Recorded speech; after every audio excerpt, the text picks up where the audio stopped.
New alarm bells ringing tonight on the coronavirus outbreak in this country. Doctors say the virus is spread through droplets when someone coughs or sneezes. And I think the business community, it's in their interest that people actually stay home and stop the spread. For a business that can allow more employees to telecommute, we want you to do that. Hi, friends. I'm Andy Paul, host of the Sales Enablement Podcast, and I want to encourage you to listen to my brand new special 6-part podcast miniseries titled Selling with Purpose. The team behind Sales Enablement Podcast and I put together this incredible series of inspiring conversations exploring what it means to sell with a mission greater than just hitting your numbers in this era of COVID-19 and beyond. So tune in to hear from world-class enterprise sales leaders and learn how their 6 companies will close $50 billion selling remotely. See how they've supported essential workers with the products and services they need to stay safe and thrive during this time of crisis. Subscribe to Selling with a Purpose now on Apple Podcasts, Spotify, Stitcher, or wherever you listen to podcasts.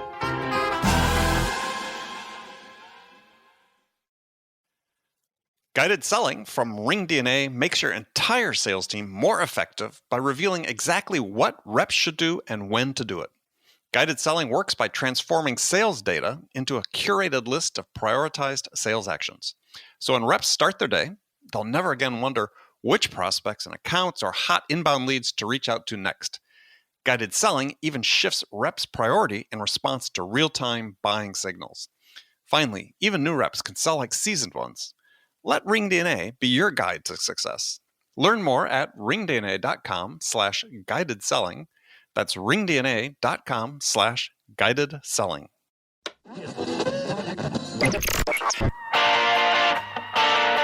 It's time to accelerate. Hey friends, this is Andy. Welcome to episode 738 of Accelerate, the sales podcast of record. Hey, I have another great show lined up for this week. Joining me as my guest on this week's episode is Ian Altman. Ian is co-author of a book titled Same-Side Selling, How Integrity and Collaboration Drive Extraordinary Results for Sellers and Buyers. Ian's just out with the second edition of the book, just released the second edition. And this is as well Ian's second visit to Accelerate. So we're looking forward to talk with him because we're going to be talking about integrity in sales. And we're going to explore how you can aim for the results your clients have in mind, as well as sell with integrity and build trust with them. And we're also going to get into some of the default sales behaviors, including some unthinking sales management behaviors that really diminish your integrity in the eyes of your buyers and can really work against you in a sales process. Ian's also going to go into details about his decision quadrant. And this is a great questioning framework he's developed for a salesperson to use to make sure they really develop a detailed understanding of what their buyers want to achieve. And this is a great tool as well for a sales manager to use to quickly understand where a deal stands and also come to an understanding if the rep really knows where the deal stands. It's all about asking the right questions about what a successful outcome looks like for your client, which, as everyone knows, is so important in sales success. So all that and much, much more with Ian. But before we get to Ian, let me talk to you about VanillaSoft. VanillaSoft is the industry's leading sales engagement platform, and they know that sales today is all about speed. And that's why you need to download their guide on how to optimize your speed to lead. That's the title, How to Optimize Your Speed to Lead. And you can get it now at vanillasoft.com/Andy Paul. That's vanillasoft.com/Andy Paul, because unlike traditional offerings, VanillaSoft does things a little bit differently. They've eliminated that list that cherry pickers love. Each sales development rep automatically gets fed the next best lead based on that moment in time. VanillaSoft instantly reacts to external triggers like buyer intent data and then push those leads to the front of the queue, and they automatically revise your lead cadence for your entire team when management shifts their priorities, such as that usual end of quarter push to hit your target. It's all about speed. So download VanillaSoft's guide that will teach you how to optimize your speed to lead. Get your copy now at vanillasoft.com/Andy Paul. vanillasoft.com/Andy Paul. All right, let's jump into it. Ian, welcome to the show. Andy, I must have done something right if you've invited me back. It's amazing. And you always said this is one of the best days of your life. So absolutely. Yeah, there's something special about coming on this show. So how's things been? You've got a new version of your book, Same Side Selling, that's out. We do. So the second edition of Same Side Selling, it's been in airport bookstores recently, and has been met with pretty good success. So we're pretty happy about it. And it's the second edition, and talking all about integrity and collaboration. So, oh, good. Well, so let me ask you a question. So when you're thinking about writing a book, why sort of do a second edition as opposed to a different book, different title? Well, it's funny. We actually, Jack and I actually talked about it. It's like, well, let's do a whole new book. And we said, you know what? So many of the core principles are relevant. It's just they need some updating. And there were some gaps and things that after we released the book, and I think this happens with every concept and every author, is you write something, you publish it, and then immediately after you publish it, you go, we should have added this one thing. Or 3 months later, you come up with it. And there's some core concepts in same-side selling that weren't there that we felt should be there. And there were some things that were there that we thought were brilliant that upon further review, we said those aren't really necessary and they don't add value to the reader. And the interesting thing is that we were able to do it in such a way so that people who had the Kindle version or the audiobook version, Audible, we could make it so they would automatically get the new version without having to buy it. And so the funny part is that from a commerce standpoint, I guess we were stupid. But in terms of serving our audience, I think we did a good thing by releasing a version that we could then automatically update for people. Excellent. Well, I mean, that sort of leads into a topic we want to talk about, which was integrity in sales. I mean, this is a core thing that you label yourself as sort of an integrity-based sales expert. So what does integrity in sales mean for you?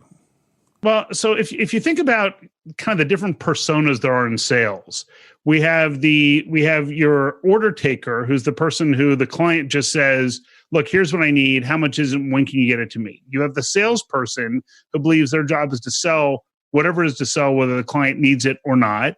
And then you have the subject matter expert. The subject matter expert is the person who the client would actually pay to speak with if that's what it took to tap into their expertise as a trusted advisor. So the order taker in most businesses has been replaced by Amazon, because there are places in the world where you and I could probably order something when we start this conversation to be delivered before we're done at the lowest price. And that's pretty tough to compete with. So now we have the salesperson and the subject matter expert. And it doesn't matter what people think they are. What you have to ask yourself is, if you're the client, who do you want to deal with? And ultimately, people want that subject matter expert who they can trust. And the subject matter expert is focused on the results that you need, not what they're selling. So, for example, if you went to a doctor and the doctor diagnosed a condition that they aren't good at addressing, what's a good doctor going to do? They're not going to say, well, yeah, just pay me and I'll give it a shot. No, the good physician says, let me refer you to somebody who can do this better than I can. And it's the same sort of thing in sales, which is too often people are focused on what they're selling instead of thinking about what's the client trying to solve. And if we can tap into what they're trying to solve, then all of a sudden we have the same goal and the same finish line in mind that they do. And so this idea of getting on the same side is all about working in tandem, in parallel with your client to achieve a common result, which incidentally happens to involve your product or service if you're the one delivering the result for them. Yeah, and where the integrity in that comes in is, as you described, is if you truly are service-oriented, then and trying to help the customer achieve a result, then your actions and your words are in alignment. Right? Exactly. So there's nothing at odds. And one of the things I often ask in groups of salespeople, I speak at a lot of events and deliver a lot of keynote addresses, and I'll ask people, well, so if we think of the buyer-seller interaction as a race, and the starting block is the initial contact, what do we call the finish line? And people shout out the sale, the close, the contract. There's usually some accounting guy who says the check clearing, getting paid. Right. But then I ask them, so what would your client say is the finish line? Do you think your client would say the sale or the contract or paying you is the finish line? No. The client would say, well, it's getting the results that we were buying into. Yeah. So if you're focused on the same results as your client, to your point, there will be total alignment And you're going to build a lot of trust and confidence because they say, wow, they keep asking us questions about the results and the outcomes, not asking about who's going to sign off on this. Wow, this is someone we may want to deal with. Well, so let me ask you a question, because this is one that I pose to groups that I talk to and work with, and it's along this sort of same line, and I think you'd be well suited to answer, is that, take, for instance, you've had this conversation, you start telling the customer, hey, we're on the same side, we're trying to achieve, and we're here to serve. But, the sales manager says, we're going to be a little short this month. So, John, go out and offer somebody a 20% discount if they sign this month. And it's suddenly you've told the customer we're there to serve, but really we're here to get the order because we need this order this week. What can we do to make this happen this week? And suddenly the integrity goes out the window. Well, and so the problem with that is that when all of a sudden the sale becomes more important to you than the results, that becomes perfectly clear. And here's the way I would phrase that question. So what they're saying to the salesperson is, go out and offer a discount so we can bring in this deal with this client. So how much less would the client have to pay for it to be a good deal, but they don't get the results that they need? Right? I mean, they'd have to pay 100% less, because if you don't get the results you need, it's not a good deal. It's like if you're going on vacation with your family and you've got 5 people and you rented a minivan and you get there and they have a 2-seater. The first thing that goes through your mind is, all right, how much would the divorce cost if I took the 2-seater, one of our kids, and headed off for the weekend? I can't abandon the kids because the police will come after me, but I'll leave my spouse with the kids. Maybe this, and then quickly you realize, well, it doesn't matter if they gave me the car for free. It doesn't serve my needs because I really need this 5-passenger plus vehicle and all of our luggage. So the 2-seater doesn't really help me, even if they gave me the Corvette for free. So the great misnomer is that all of a sudden it's like the client who didn't want to buy from you because they didn't see the results, they didn't see it was important enough to solve. All of a sudden, if it's less expensive, I'll buy it. So the only way that works is if you get the price so low that someone says, well, even if it doesn't work, who cares? Well, and I don't think that's a good client. Well, I don't think so either. But I was really phrasing a little bit different question, which is I see this all the time, and I'm sure you do as well. Is really the question was, the customer is going to close anyway. They're going to close the next week, right? Yeah. But we're going to give them a discount to get them to close this week. And in the process, we submarine the relationship we've built with them and really exposed ourselves for what we are, which is, we don't really care about the relationship so much. We care about the order. And it doesn't mean you're not going to get the order, but that ongoing relationship with the customer is forever tainted by that. And this is, I've been in this situation where I've gone out and been sent by managers early in my career. I did the proverbial sitting on the customer's car till they came out of the office to get the order, yada yada yada. But it's self-defeating in the long run. And I just wondering your thoughts on how do we change that? Well, I think part of it is, it's part of the traps of public companies or institutionally funded companies, which is people are reporting based on quarterly numbers. So what happens is someone says, well, gee, we would rather have $4 million in sales come in this quarter at a lower margin than we would to have $4.3 million come in, but 300,000 of it trickled into the next week of the next quarter. Right.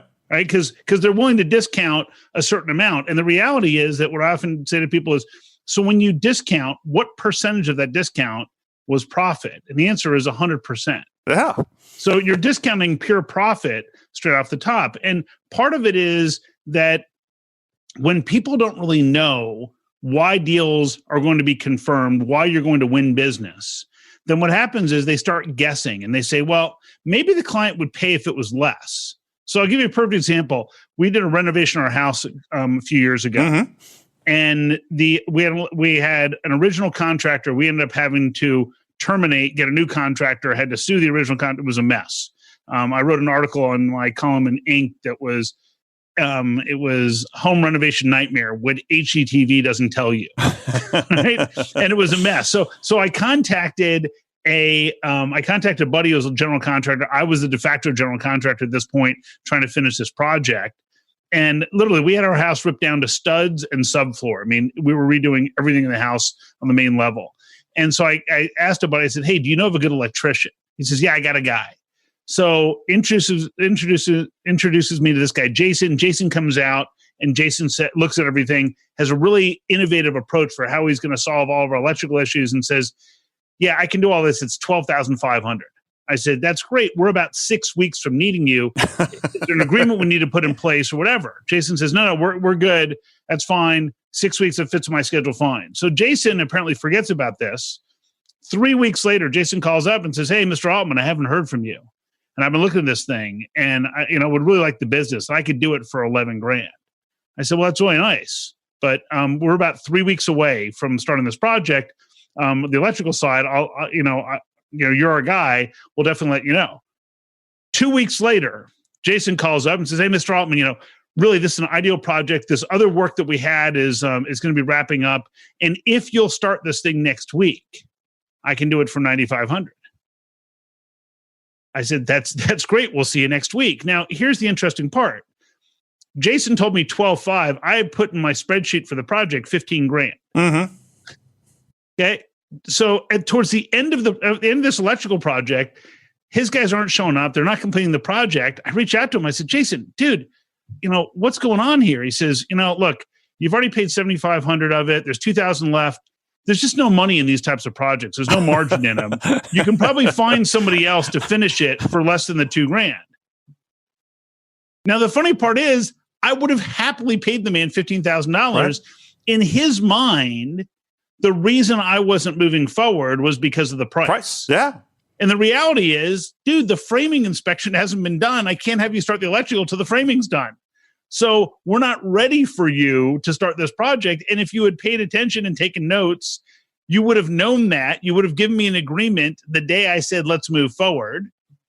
And you probably, if we were smart, would have asked some questions, and I would have agreed to a contract that was $15,000, and he would have made money on the project. And it was one of those interesting things where great guy and did fantastic work. But what happened was, because he kept discounting his price, he didn't have the margin to properly service the account. So now all of a sudden he was resenting the project, and I was like, dude, I was happy to pay you twice what I paid you. Yeah, you're saying I didn't negotiate against you. Negotiate against yourself. Exactly. Well, that's the funny part. I'm sure Jason's version of the story is, well, this guy who's an author on sales just like beat me up in negotiation. It's like, dude, all I said was okay, because literally I was in a mode where someone come out with a good reputation and say, yep, this piece of the project would be $50,000. I'm like, great. Like, I found a guy who can finish this project. I don't care what it costs, just has to be done right, because I was so hyper aware of the disaster that had happened before that I just wanted people I could trust and could do good work. And candidly, that's what our clients are mostly looking for. Well, and I think that one of the real issues is, and I've raised this again when I work in smaller groups with sales managers, have you ever calculated the ROI on that discount you gave to close the deal on Friday versus bringing it on Monday? Yeah, exactly. And it never occurs to anybody, because you were sort of stuck in these modes of operation that I contend are 100 plus years old, right? We basically manage sales the same way we did a century ago, instead of saying, why don't we be smarter about this? Well, it's a funny thing, because with the organizations that I work with, oftentimes people say, oh yeah, we can't do any type of workshop or program towards the end of the quarter because guys are pushing to close business. And I just shake my head and I'm thinking, okay, this is an underperforming company. And the top performing companies, it's like, well, listen, do you guys want to avoid the end of the month, the end of the quarter? No, we don't care if it's not already teed up and ready to get inked by that time. There's nothing our guys are doing on the 28th that's going to make it happen. That shouldn't have been done 2 months prior. So yeah, we don't care what the date is. And that's really a cultural thing, I believe. Yeah, I've been in organizations where we were committed to not doing this bad behavior at the end of months, end of quarter, and focusing on being relaxed. And for the most part, it works if you can do it. It starts at the top. Absolutely. Yeah, it definitely does. No matter where your sales team is working from, RingDNA can enable them to be more productive and effective. RingDNA offers a complete platform for remote sales teams that gives reps the tools they need to connect with more prospects and create more opportunities and drive more revenue no matter where they're working from. and managers can get real-time insight they need to coach reps to success. Win more deals from anywhere on the planet with RingDNA. Learn more about how RingDNA helps remote teams at ringdna.com/remote work. That's ringdna.com/remote work. New alarm bells ringing tonight on the coronavirus outbreak in this country. Doctors say the virus is spread through droplets when someone coughs or sneezes. And I think the business community, it's in their interest that people actually stay home and stop the spread. For a business that can allow more employees to telecommute, we want you to do that. Hi, friends. I'm Andy Paul, host of the Sales Enablement Podcast, and I want to encourage you to listen to my brand new special 6-part podcast miniseries titled Selling with Purpose. The team behind Sales Enablement Podcast and I put together this incredible series of inspiring conversations exploring what it means to sell with a mission greater than just hitting your numbers in this era of COVID-19 and beyond.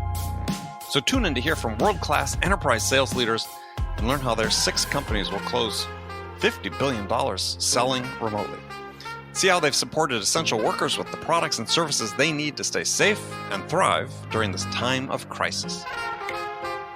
Subscribe to Selling with a Purpose now on Apple Podcasts, Spotify, Stitcher, or wherever you listen to podcasts. So let's talk about quadrants, because you were saying this is something that's new in your book, Same Side Selling, and I was looking at a couple of your videos online about this. So explain what your same side quadrants are, and it's a great tool for lots of things, qualifying and doing deal reviews and so on. Yeah, so I've done research with over 10,000 CEOs and executives on how they make and approve decisions, and I put them through an exercise where I say, okay, look, here's a scenario. Someone on your team comes to you and says, hey, we want to buy this thing. Costs $20,000, takes 45 days for them to implement it, no resources on your part, and they give you a 10-year guarantee. What are the 5 questions you have to have answered to be comfortable making an informed decision to either approve or deny the request? Then in these groups, I say, okay, now reduce them from 5 to 3. And the interesting thing is, no matter the size of the company, no matter where they are geographically, the only place I haven't tested this is the African continent. So if you have a big audience from the African continent, I don't know if this works there, but otherwise that and Antarctica, they're on their own. Otherwise, we're good. We got a lot of penguins that listen. Yeah. Yeah. Well, it's, and I thought it was just people wearing tuxedos. So the interesting thing is that people ask the same 3 questions, no matter where they are and what the size of their business is. And the questions are, what problem does this solve?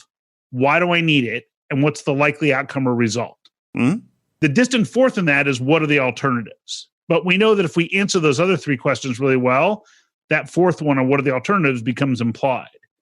So we know that we need, in order for our clients to buy, they need to reach that conclusion of what problems to solve, why do I need it, and what's the likely outcome or result. What we also find is that people, they come out of meetings and they're not sure what's a good meeting. So if you ask somebody, and I'm sure you see this with organizations you work with, you say, oh man, how'd that meeting go today? They go, oh man, I got to tell you, Andy, it was the best meeting. Yeah, you're talking about salespeople coming out of meetings. Exactly. Yeah. Salespeople coming out of meetings, and executives for that matter. Oh, the meeting was great. Really? What made it great? Well, we were scheduled to only meet for 20 minutes. And we met for 2 hours. We met for 2 hours, exactly. Oh my God, it was amazing. And I got to tell you, the 2 of us, man, when we get together, we clicked. Yeah. We connected. And the meeting went so well that we've agreed that next week we've already scheduled a time to meet again. And that would be a great way to evaluate a good meeting if it had been set up on Match.com. But it's not a great way to evaluate a business meeting. And so what was frustrating to us is, in Same Side Selling, in the first edition, we'd lay out these principles, the types of questions people should ask. And sometimes they did it and sometimes they didn't. And I was working with a client. So I'd done a workshop for somebody and working with a client. And they said, well, so help me understand what we need to capture. I said, look, it's just 4 key pieces of information. It's really simple. I said, just think of it like this. And I literally, on a blank sheet of paper, drew a vertical line down the center, horizontal line across. I said, look, just when you're taking notes, in this upper left box, take notes about the issue, which is, what is it the client's trying to solve? What problem are they trying to solve? Now, in the upper right quadrant, let's take notes about what the impact is or how important it is for them to solve it. So what happens if they don't solve this problem? Then the lower left, let's take notes about what the results need to be and what success should look like. In the lower right, have you ever had that situation where you think the deal is done and someone's name pops up you've never heard of yet? In the lower right, we're going to take notes about who else is involved and who else needs to be included in this process. And then I looked at the sheet of paper and went, wow, that should have been in the book. Yeah, that is the book, right? Yeah, because now it's what I'm probably best known for is these same side quadrants. And it's something that at a client of mine just this last week sent a note. We had done a workshop with them a month ago. And I always tell people, look, it's going to take 120 days till you start seeing results. And kind of note from one of the managers who says, yeah, I just got this note from my team. It says, yes, we went in there and we followed the quadrants with this client. And keep in mind, this is an organization, their typical sales cycle is 15 to 18 months. They said, well, so, and this is, you and I are recording this in mid-November. Right. And so this is, first week in November. We had done this workshop in middle of October. And they said, yeah. And so based on just following the quadrants, the client is really excited about us moving forward on this project. And it's about $750,000 that they are anticipating is going to close in the first half of December. And so all of a sudden it just compresses everything. Why? Because these quadrants of issue in the upper left, impact importance in the upper right, results in the lower left, and others impact in the lower right, those align directly to the upper left issue is what problem they're trying to solve. The upper left impact is why they need to solve it and why is it so important to solve it now. The lower left of results is what happens if we do, what does success look like? How do we measure success going forward? And then that others impacted is a question that most people don't ask. So usually they say, well, who's the decision maker? Right. The problem with asking that question is it's like if I was asking you, it'd be like, well, Andy, clearly the company wouldn't give you the authority to do this. So who is the decision maker? It's instantly adversarial. But instead, if I said, well, so who else is most directly impacted by this issue you're facing? Who else would have a strong opinion about how we measure success and what that looks like? Now, all of a sudden, they've got all that information. So the funny part was this client in this note, they said, yeah, so we followed the quadrants. Here it was. And here's the rep saying, here's the problem they're trying to solve. Here's what happens if they don't solve it. Here's what success looks like. And here are the other two people who we need to get buy-in from in order for this to happen. And it was like, and they said, yeah, it was a 40-minute meeting. That's a $750,000 deal that's going to close in 45 days instead of closing in 75 weeks. Right. So needless to say, it's a good sized organization who we were testing this same side selling philosophy in two of their two small business units. Right. And now they're saying, well, so how do we expand this everywhere else quickly?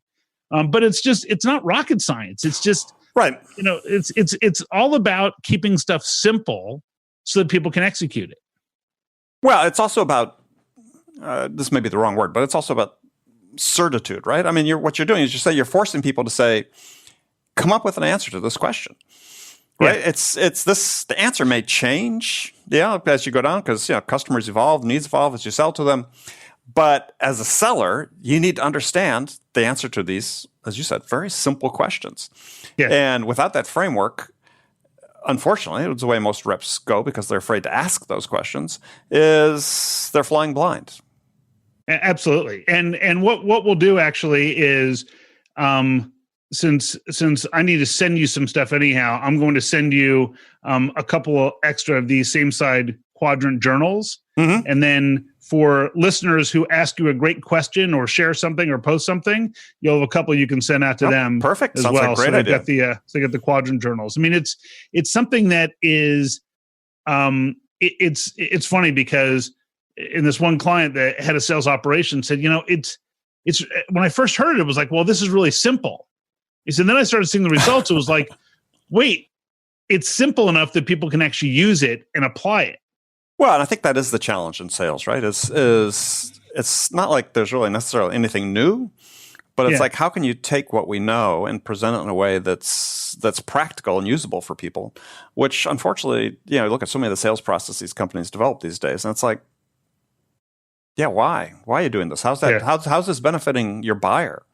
And there seems to be completely unmindful about that. Whereas the quadrants, actually, if you're asking the questions in the right way, they help the buyer also define what they're trying to achieve in a way that they weren't before. Yeah, the other thing to think about is that so many things that people are taught in sales is try and get this information, but it's not information that you would be able to openly share with the client because you're in essence trying to manipulate the client.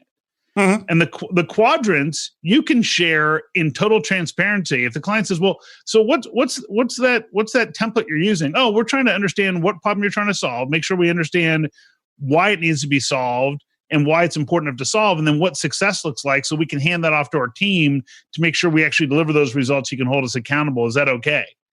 The client goes, "Yeah." Why doesn't everyone do this? Mm-hmm. Well, and it's funny because for the client example I'm thinking of for last week, they actually created a slide in a follow-up to the client that said, "Here's our understanding of what we heard. Is that right?" And the client said, "Yeah, actually you articulated better than we did ourselves. Thanks so much." Mm-hmm. And it's funny because if you'll notice in the story, they weren't spending time talking about their products and services. They were talking about what was important to the client.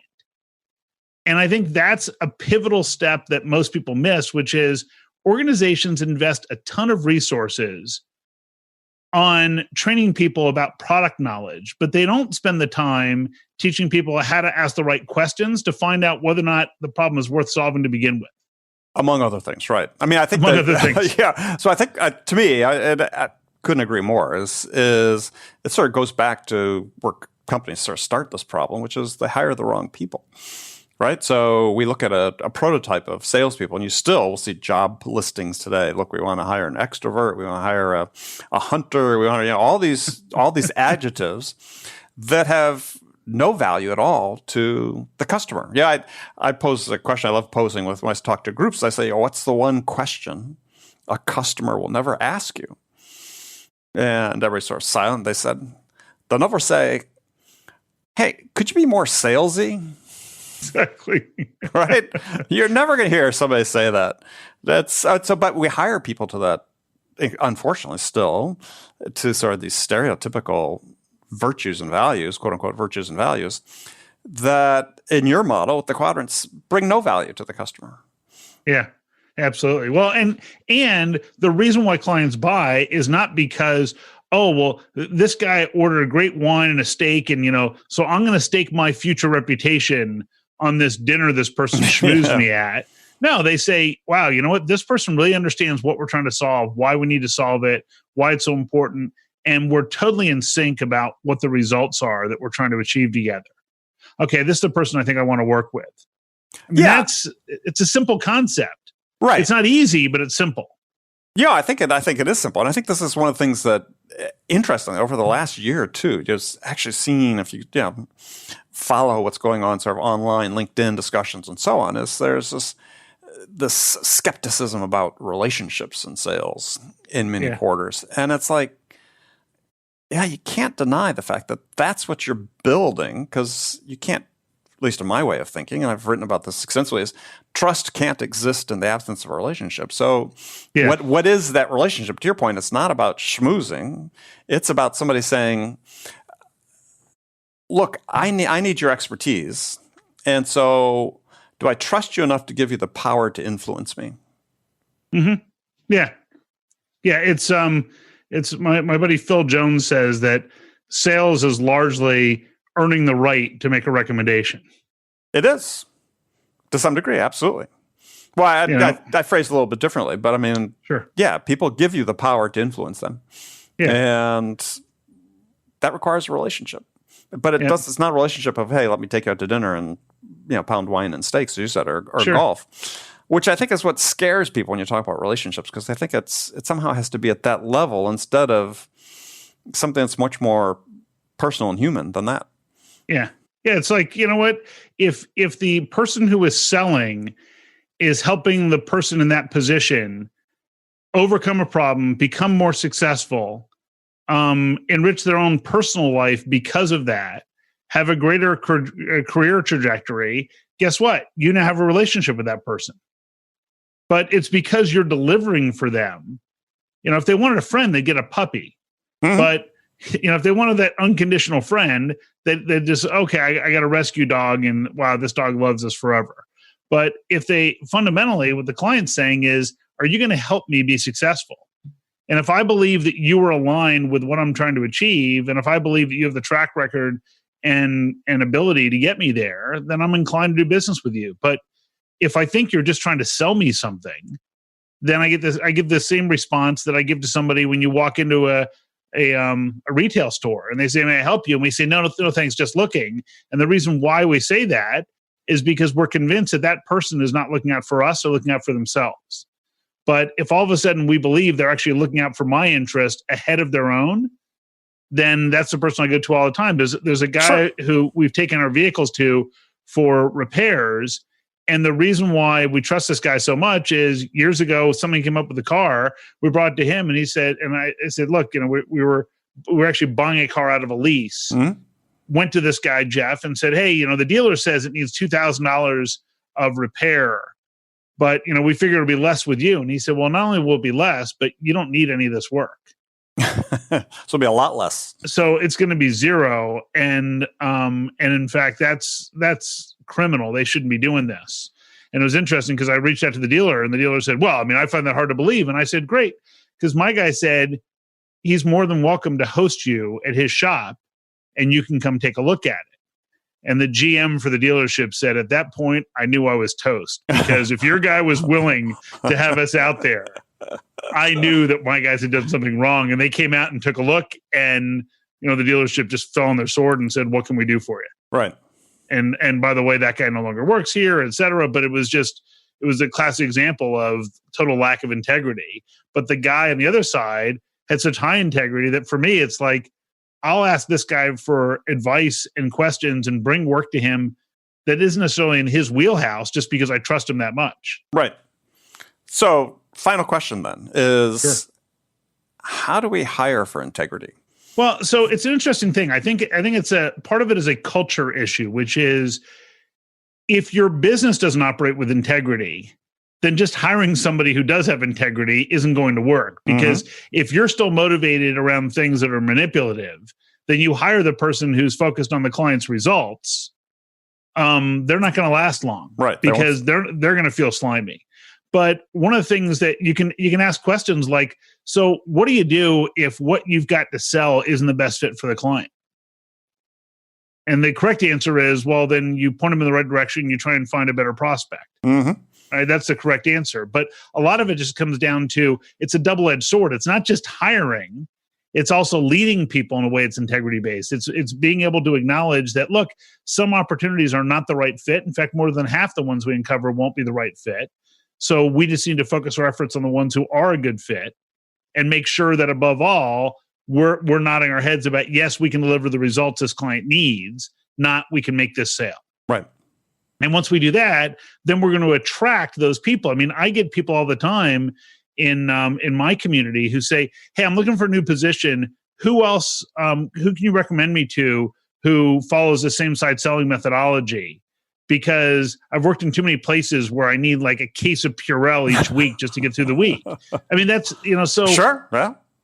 A lot of times it's leadership who says to people, well, you just need to bring in sales at all costs. Well, that's a short-term mindset. It's not a long-term mindset. And so you need to hire the right people. You need to mentor them properly and ask the right questions during the interview process. But once they're there, you need to make sure you're supporting them and getting to the right place, not just focused on bringing in a sale, even if it's not the right sale. Okay, love it. I'd love to have you come back and have a longer conversation about something I referred to earlier in the conversation about sales management, because I feel like we really substantially haven't changed how we manage and measure sellers forever. Yeah. And I think there are many professions that are sort of leading the way, and they're performance-based, like sports teams and so on, performance-based organizations that have become much more specialized and much more advanced in terms of how they manage performance, improve performance, and so on, develop the people sure, that we could take lessons from in sales. And I'd love to have that conversation. Absolutely. I'd be happy to. One of the things that some of my top performing clients do is they actually have, as part of the compensation package, a measurement of results. meaning you have to get something back in writing from the client that says, yes, we've achieved or exceeded the results that we anticipated in the time frame we discussed, and then a portion of their compensation is based on that. See, I love it. I mean, and it's just all of a sudden it's like, oh, you mean we actually have to deliver? Okay. Sure. And along with that, I've got one client that has incentive tied to learning, right? Yeah. How much are people willing to invest in their own development? Because it's not all going to come from experience. There has to be more to it than just that. Sure. So we can have that conversation. But so before we go, tell people how they can find out more about your new book and connect with you. You know what? So on Amazon, just about anywhere, it'd be Same Side Selling. You go to samesideselling.com. And for me, it's just Ian Altman on just about all the social media outlets. And it's just ianaltman.com. All right. Excellent. All right, Ian, thanks a lot for joining us again. Andy, always a pleasure. Thanks. Talk to you soon.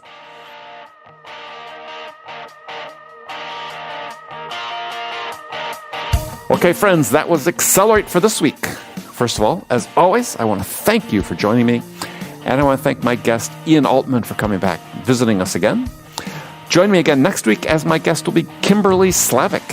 Kimberly is the author of a book titled Visgnostic Sales and Marketing, The Power of Visual Diagnostic Statements, a neuroscientific approach to communicating, training, selling, marketing, and leading. You definitely want to check that out, so be sure to join us then. And before you go, don't forget to visit andypaul.com and get your copy of my Sales Growth Planner for 2020. And in the planner, I walk you through a step-by-step process to create an incredibly effective sales plan that will help you hit your numbers and hit your targets in 2020. Now, this is the same sales planning format that I've used throughout my career to generate hundreds of millions in revenue. So make sure you get yours. For more information, visit andypaul.com/planner. That's andypaul.com/planner to get your copy. Thanks again for joining me. Until next week, I'm your host, Andy Paul. Good selling, everyone.